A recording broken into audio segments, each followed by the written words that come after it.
What is up, Internet? My name is Josh, and welcome to Little Legal Gaming. Today we're going to go over some different strategies on how to get some Wyvern Eggs.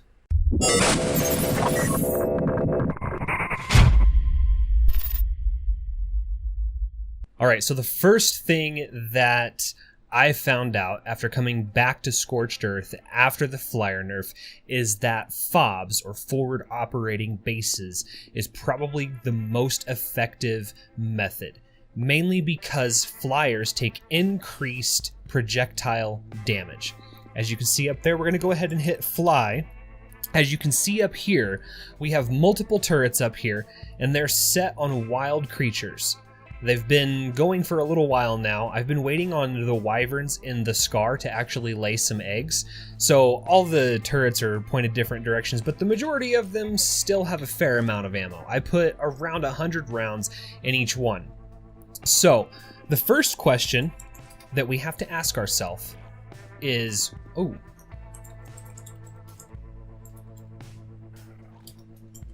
right. Sorry, I had to pop in the infinite stats because I didn't spawn myself food or water or anything like that to heal myself, and I want to go into this at full health.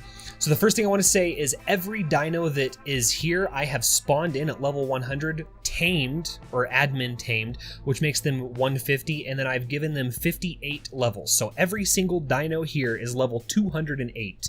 Every flyer, with the exception of the Quetzal and the Wyvern, are all leveled in stamina and movement speed. The Quetzal, I want to experiment with using a Quetzal as a tank to fight wyverns instead of trying to outrun them, because the Quetzal is not going to outrun them. And the same with a wyvern. So our first test will be with a Lymantria. Hopefully we can find ourselves a wyvern egg down here to steal and see if we can at the very least escape the wyverns into the range of our turrets. It appears there's something down... No, that's a wyvern.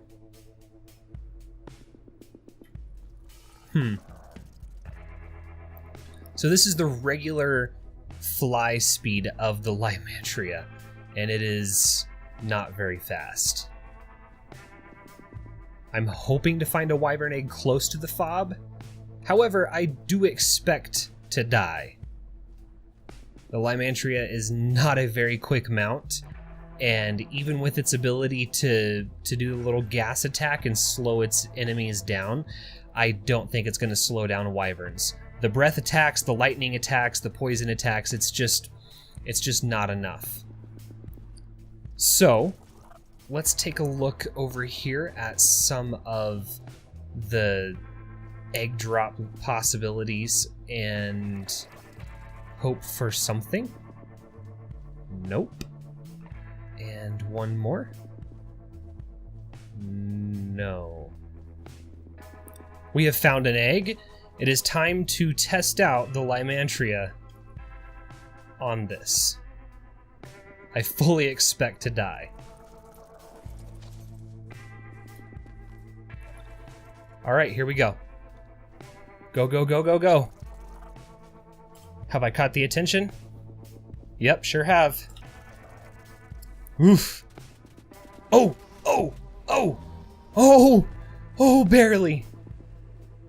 If I had to go any farther from the fob, I do not believe that the Lymantria would have survived.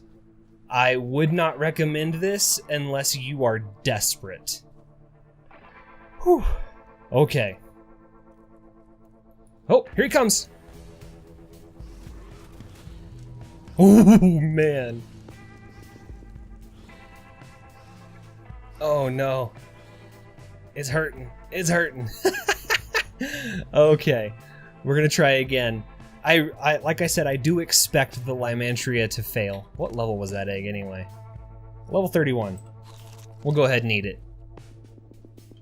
Oof. Gotta juke him a little bit, you know? So, if you are an experienced rider, it's possible that you can juke a lot of the wyverns with a Lymantria.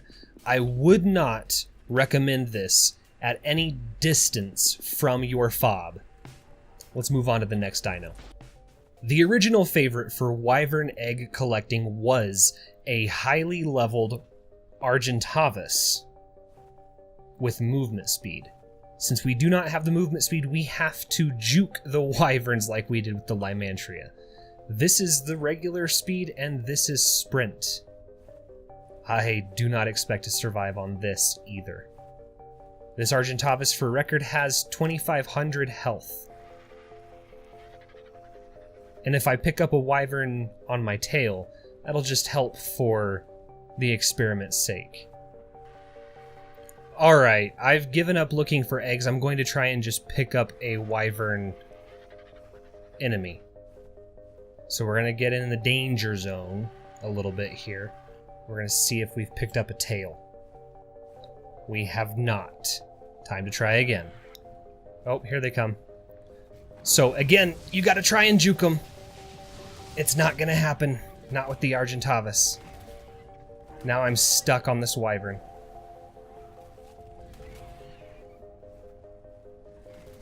The Argentavis has enough health to withstand some of these attacks, but the real key is juking them just enough to get in range of your fob. Oh no. Here I go. And it seems that my fob saved me. Wow. Whew. Again, I would not recommend an Argentavis. It seems like the Lymantria actually has better movement speed than the Argy. So, new to the island is the Pelagornis. We're going to go ahead and attempt a Pelagornis flight. This is sprint. It feels faster than the Argy, but it has significantly less health. So again, I do expect to fail or come close to failure. Again, I'm trying to just pick up a wyvern tail. Oh, I picked it up all right. Now it's time to try and juke it. We got to try and get these wyverns kited back to the fob. So flying into stuff that the wyvern is too big to get around, keeping that wyvern from being able to hit you is the key. And keeping your turrets on a high target range is also key. With the addition of Scorched Earth came the Tapejara. The Tapejara is probably one of the most unique flying mounts and one of the coolest in my opinion for its ability to go up and down and strafe left and right while it is in flight. So again, we're going to try and pick up a tail and we're going to see if we can juke the wyverns on the way back to the fob. Oof. He seems to be biting me pretty tough.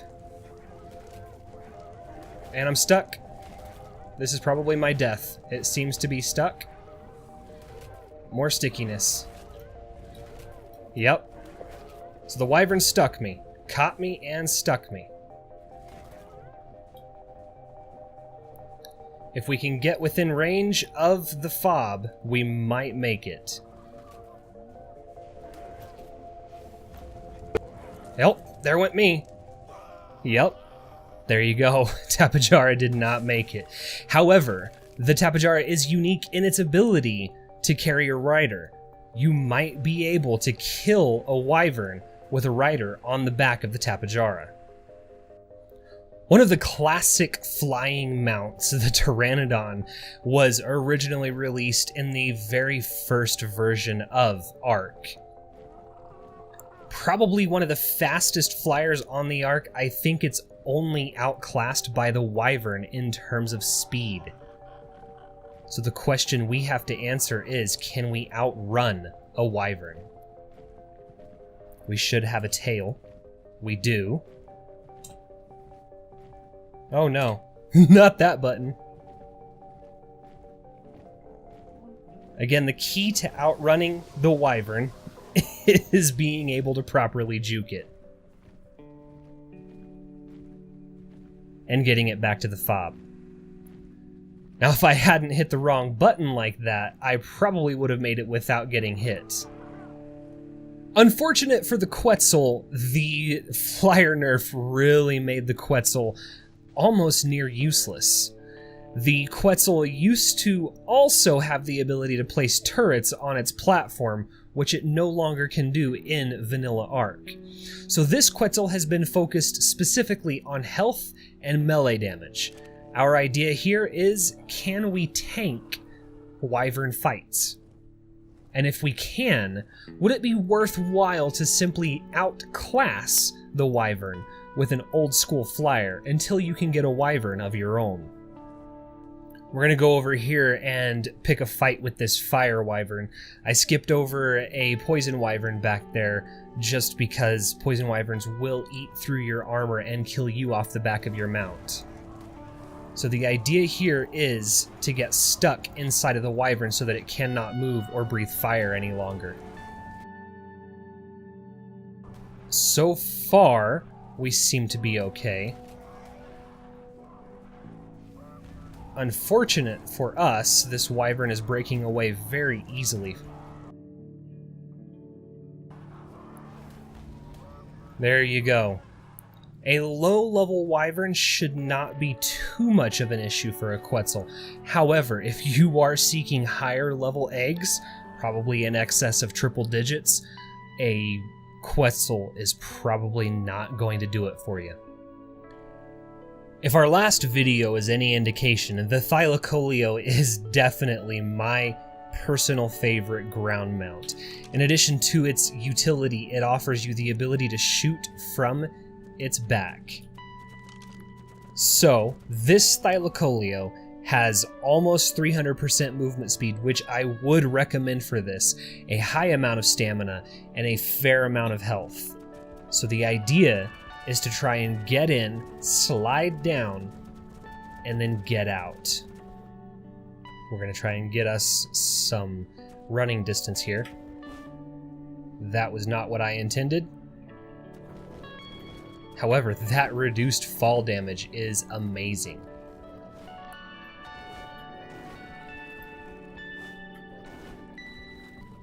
If you are a much more skilled rider than I am, you could probably do this a lot better. Clearly, I'm having a few issues climbing up.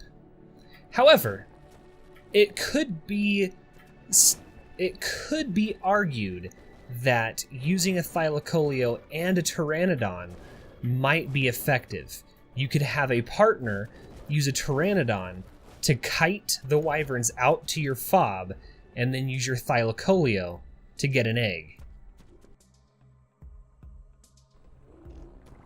So perhaps the Thylacoleo getting out is going to be the bigger issue than getting in. Last, and certainly not least, is your very own wyvern. So the thing here is, once you have a low-level egg of your own, you should, in theory, be able to at least stay ahead of the other wyverns in the canyon. We have a poison on our tail. As long as we stay ahead of it, the turrets should save us once we get close to the fob.